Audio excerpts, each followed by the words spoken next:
be really, really fun to go through every single book I've read so far in 2025.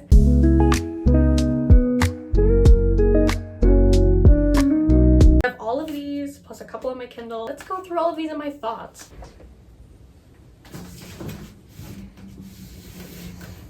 We're not going in order because I'd have to start here and I don't want to pick up the whole stack of books. So we'll start with the ones I've read on my Kindle first.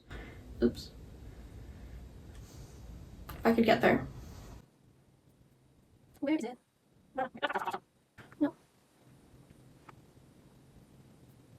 Okay, we're gonna start with One Dark Window by Rachel Gillig. I loved this book. I read the entire series in 4 days. I think I read them 4 days straight because I was addicted. They were such a fast read, such a good read. I was obsessed. So yeah, I read these back, I think in March. I don't even know.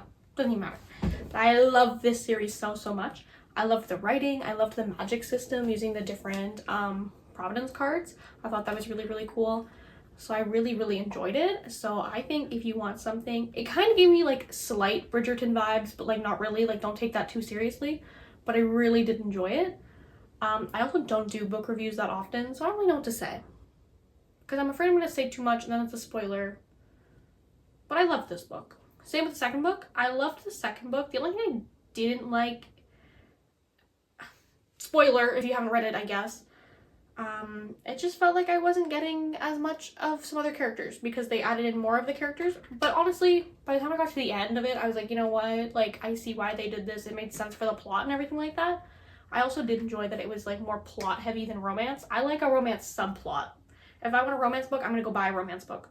I don't want a fantasy book that is only romance. Like, where's the plot? Because then I find it just gets a little boring. And it's not my favorite. I'm also gonna go through these a little bit faster because I have so many. Although this is YouTube videos, so fine. So this book, Days at the Morisaki Bookshop. I only read the first one. I haven't read the second one yet. I will. I just have a million books that I have to read. So I really enjoyed this one. I liked that it was like, I love how small it is. So I think it's a really good like palette cleanser if you're going between a bunch of series and just want something different. You don't want a big series. Because how this leaves off, I don't think you have to read the second book. But if you enjoy it, I would read the second book. And I will for sure. I just keep forgetting to buy it every time I'm somewhere. And Book Outlet has not had it. So I'm waiting for it to either hit Book Outlet or I'm going to wait for a coupon at Indigo and then just bite the bullet and buy it. But I really, really like it. It follows, what's her, why have okay, I'm gonna butcher her name, so I'm not gonna say it. So the main character, she basically like goes through a really, really bad breakup and then she's kind of navigating life after that because she was basically cheated on. So she like is going through it and then she ends up at her uncle's bookstore and she just like starts navigating life and basically it's like found like she like starts finding herself and like it's just really sweet. I really, really enjoyed this book. I definitely recommend it. Okay, now we have the Legendborn series. I have only read the first 2 books. I have not read the third book, hence it not being here. I also want the paperback. I don't want to have 2 paperbacks and then have the hardcover, so I'm waiting till next year or whenever the softcover will come out, especially because I hope the spine will align. If the next one doesn't, I'm going to lose my mind. I'm just saying. I loved this series. I did start the third book on my Kindle, but I just like, it was like too long. I just needed like a break, so I moved to other things. I still will go back to it. I just need like a break. One thing about the first book is that I noticed that like the first while I didn't understand what was going on.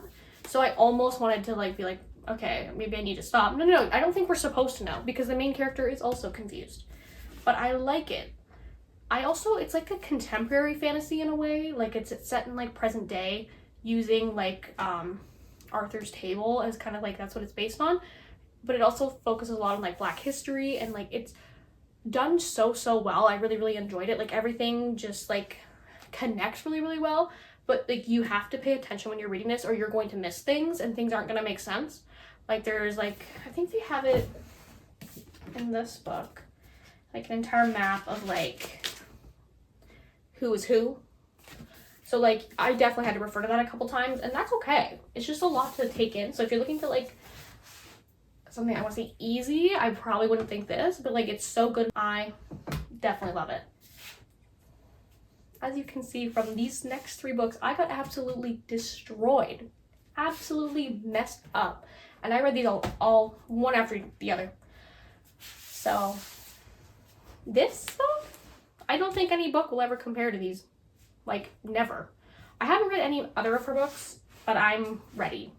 I am ready. I already have Calabasas pre-ordered, but honestly, this is my favorite ever. I still think about it all the time. It has not left my mind. And I have a pretty bad memory, so like sometimes I read a book and I'm like, yeah, I know what happened, but like if you ask me to be specific, I don't know. I remember a lot of this. Chapter 21 destroyed me. This one, I was like, okay, it's like calming down. Oh my god, the ending, anyone that's read it would love to talk about it. But I love these. R.F. Kuang can do no wrong. I mean, she'd destroy me, and I was upset for days, but it's fine. Love. This is my most current, or my most, what? My most recent read. By the time I upload this, I'll probably have read a couple more books, but this is at this point, this is my most recent read. I loved this. I loved this so much. It was really, really good. I started it as an audiobook, and the narrator was British, so I did in fact read the entire book in my head with a British accent, which made it very fun. I loved the vampires. I loved that. I thought it was going to be kind of like satisfyingly predictable. The plot twists that just kept coming towards, like, I want to say the last 20% of the book. Crazy. I cannot wait for the second book to come out. I think it comes out in September. I already pre-ordered it. I'm ready. I'm sat. I love this book. Highly recommend as well. This was my first read of 2025. This is my first Salley Rooney book, but I did enjoy it. There was times where I was like, okay, this is like kind of slow, but it's no fantasy. Like, this is literary fiction. Am I correct? I think I'm correct. Still loved it. I think it's amazing. I loved that it was following like both of the brothers' grief and just like the different ways they navigated. So there's times where the characters are like fucking annoying, like so annoying, but they're grieving. I think that's just like, that's accurate. Like, people suck when they're grieving. But those are the books I've read so far. I'm currently reading 2 books. But obviously this came out this week, so I'm slowly reading it because I want to savor it. Because I know I'm going to have to wait another year at least for the second book after this. So I'm trying really, really hard to savor it. I'm only about 65 pages in right now, but I'm already in love. I made a spread in my journal about it yesterday. I'm obsessed. Love you, Rachel Gillig. I'm also reading, let me pull it up on my Kindle. Okay, I'm also reading like a short story that I actually got the e-arc for, but I just never got around to reading it before it got released. But I'm reading To Sway a Soul, and honestly, I wasn't sure if I was gonna like it at first, but I love it. It's like 185 pages. It's nothing like too crazy, but I love it. It's like, how do I describe? What are the words I want? It's like, there's a heist involved, and I'm pretty sure there's a series. They're not related. You can read them in any order, but I think they all have a heist-related plot, but it's so good. The characters basically hate each other, but I'm like, I don't know if there's romance in it. I like going to books pretty blind a lot of the time, but honestly, I'm a fan. So if you want like a short read that, it's also on Kindle for like $2, I think. I could be wrong, but because they sent it to me. But honestly, love. The cover is also really, really pretty, but like the physical book is also really, really pretty. So I highly recommend.